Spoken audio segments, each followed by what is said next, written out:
Shalom teman-teman yang dikasihi Tuhan.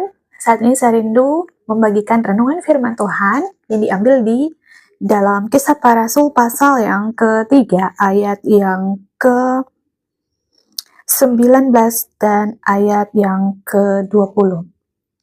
Karena itu sadarlah dan bertobatlah supaya dosamu dihapuskan, agar Tuhan mendatangkan waktu kelegaan dan mengutus Yesus yang ditetapkan bagimu sebagai Kristus.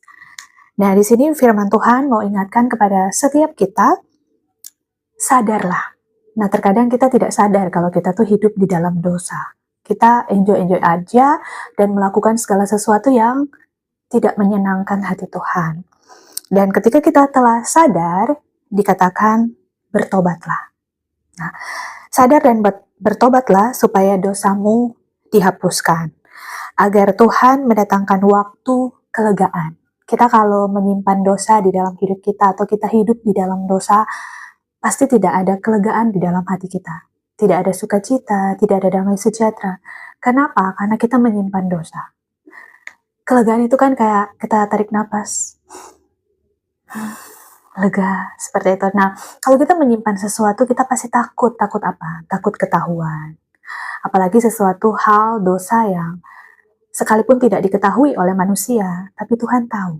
Dan suatu saat, dosa itu akan tercium. Sepintar-pintarnya kita menyembunyikan segala sesuatu yang tidak berkenan di hadapan Tuhan, pasti ada waktunya Tuhan untuk Tuhan ungkapkan, agar kita berbalik dan bertobat. Nah, sebelum saatnya terjadi, mendingan kita mengaku dosa kita kepada Tuhan, dan supaya kita apa? Kita mendapat kelegaan. Di dalam Matius pasal yang ke-11 ayat yang ke-28 berkata begini, "Marilah kepadaku semua yang letih, lesu, dan berbeban berat, aku akan memberi kelegaan kepadamu." Datanglah kepada Tuhan.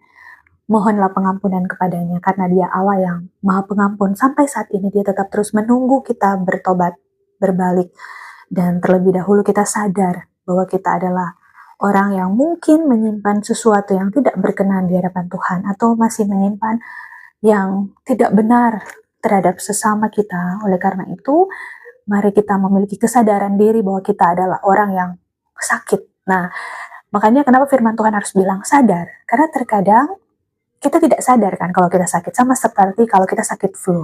Ya kita harus minum obat flu.